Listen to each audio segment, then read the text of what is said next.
పిల్లల్ని హింసించి చిత్రహింసలకు గురి చేసిన నేరస్తులను హుజూర్నగర్ పోలీసులు అరెస్టు చేసి రిమాండ్ నిమిత్తం కోర్టుకు హాజరుపరిచారు. ఆ వివరాలు ఇప్పుడు చూద్దాం. నకిరేకంటి రవి తండ్రి సైదులు వయసు సుమారుగా 46 సంవత్సరాలు. అతని సొంత గ్రామం కొత్తగూడెం గరిడేపల్లి మండలం. ఇతనికి సుమారు 24 సంవత్సరాల క్రితం శైలజ అనే ఆమెతో పెళ్లి జరిగింది. వారిద్దరికీ 2 కుమారులు కలిగినారు. వారి వయసు సుమారుగా 20 సంవత్సరాలు. ఆ తర్వాత సుమారు 10 సంవత్సరాల క్రితం ఇద్దరు విడిపోయి జీవిస్తున్నారు. మరికుంట గ్రామానికి చెందిన మరొక మహిళను పెళ్లి చేసుకుని ఆమెను కూడా వదిలేసినాడు.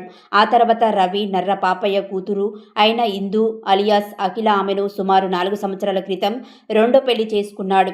ఇప్పటికే ఆమెకు దేశబైన కిరణ్ అతనితో మొదటి వివాహం జరిగి వారిద్దరికి ధనుష్ అనే 5 సంవత్సరాల పిల్లగాడున్నాడు. రవితో పెళ్లైన తర్వాత వారిద్దరికి ఒక బాబు కలిగినాడు. అతని పేరు హేమంత్, వయసు 2 సంవత్సరాలు. ప్రస్తుతం రవి మరియు ఇందు కలిసి హేమంత్ మరియు ధనుష్ ఇద్దరు పిల్లలతోటి ఎన్ఎస్పి క్యాంపు నందు నివాసం ఉంటున్నారు. రవి మృతి రీత్యా లారీ డ్రైవర్, ఇందు కూలి పని చేస్తుంది. వీరిద్దరు కూడా వారి విలాసాలకు స్వేచ్ఛకు పిల్లలు అడ్డంగా ఉన్నారు అనే ఉద్దేశంతో కర్రతో పిల్లలను చిత్రహింసలకు గురిచేసి ఊదుడు గొట్టంను కాల్చి దాంతో పిల్లల శరీరంపై కాలిన గాయాలు చేసి పలుమార్లు ఈ విధంగా హింసించి విపరీతంగా కొట్టినారు.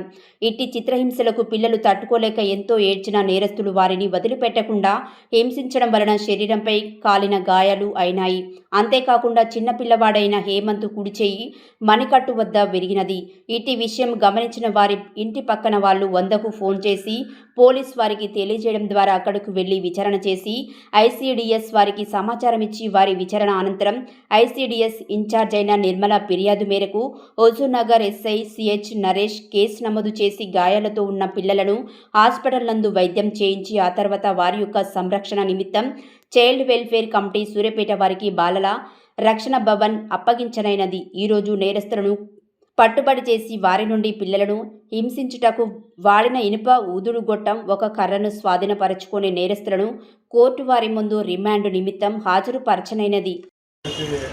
మనం వాడుతూ ఉంటాము, దాన్ని కాల్చి అబ్బాయికి వీటి పైన మరియు చేతుల పైన పెట్టడం జరిగింది.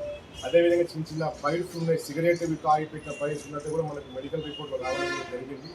వాటితో పాటు పిల్లలుగా గట్టిగా అరిస్తే వాడిని కర్రతో కొట్టడంతో పిల్లలు బాగా గట్టిగా అరుస్తుంటే చుట్టుపక్కల వాళ్ళ సమాచారం కలిపి వాళ్ళ వీళ్ళని కూడా ఈరోజు తీసుకొని రావడం జరిగింది. నిన్న కేసు నమోదు చేసి మనకు ఐసీడీఎస్ వాళ్ళతో పిటిషన్ తీసుకొని కేసు నమోదు చేసి ఆ పిల్లల్ని శిశు సంక్షేమ భవన్ సూర్యాపేట వాళ్ళకి అప్పచెప్తూ ఈరోజు వీళ్ళిద్దరిని కూడా మనము తరలిస్తూ కేసుకు రిమాండ్ తరలిస్తూ వాళ్ళని జైలుకు పంపడం జరుగుతూ ఉంది. సమాజంలో తల్లిదండ్రుల పాత్ర చాలా విలువైనది.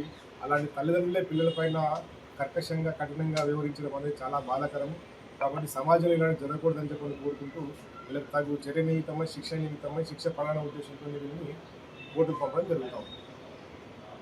పిల్లల్ని కోరుతున్నారనే ఒక సమాచారం మేరకు నిన్నటి రోజు మా చుట్టుపక్కల వాళ్ళు 2 పిల్లల్ని తీసుకొని మా దగ్గర రావడం జరిగింది.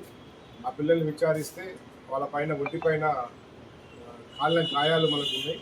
ఇది చాలా మానవీయంగా చాలా ఇబ్బందికరమైనటువంటి పరిస్థితుల్లో ఉన్నటువంటి సందర్భంలో ఆ పిల్లల్ని మనకు చూడడం జరిగింది. దీని వెంట కారణం ఏంటని చెప్పని మనం విచారణ తెలుసుకునగా చుట్టుపక్కల వారిని మరియు ఆ పిల్లల్ని తెలుసుకునగా ఇతను రవి అనే ఒక వ్యక్తి, ఇతనికి ఆల్రెడీ రేడేపల్లి మండలం కొత్తగూడెం విలేజ్, ఇతనికి గతంలోనే మ్యారేజ్ జరిగింది, 2 పిల్లలు కూడా ఉన్నారు. అతను వాళ్ళ భార్యతో విడిపోయి ఉన్నాడు. ఇతను స్వతహాగా లారీ డ్రైవర్గా పనిచేస్తూ తిరుగుతూ ఉంటాడు. ఇతనికి ఈ ఖమ్మం జిల్లాకు చెందినటువంటి సింధు అనే అమ్మాయితో ఇతనికి పరిచయం ఏర్పడ్డది.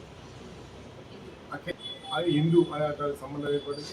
ఆ సంబంధం ద్వారా మళ్ళీ ఆమెకు కూడా మ్యారేజ్ అయింది, ఒక బాబు పుట్టిండు. తర్వాత వాళ్ళ భర్త చనిపోవడంతో ఇతనితో పాటు రావడం జరిగింది. ఇద్దరు వచ్చి హుజూర్నగర్లో ఉంటూ ఉన్నారు. ఇతనికి ఆల్రెడీ 2 పిల్లలు ఉన్నారు. ఆమె కూడా ఒక బాబు ఉన్నప్పటికీ కూడా మళ్ళీ 2 పెళ్లి చేసుకున్న తర్వాత మళ్ళీ ఒక అబ్బాయి పుట్టడం జరిగింది. వీళ్ళకు ఈ 2 పిల్లలతో వీళ్ళు ఎన్ఎస్పి క్యాంప్ దగ్గర ఉంటుండగా ఈ పిల్లలు బాగా అల్లరి చేస్తున్నారు, పిల్లలు అరుస్తున్నారు అనే ఉద్దేశంతో వీళ్ళకు అంటే మ్యారేజ్ అనేది కలిసి సహజీవనం చేస్తూ ఉన్నారు.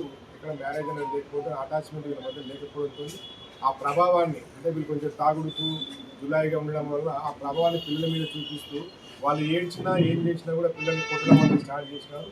అందులో భాగంగా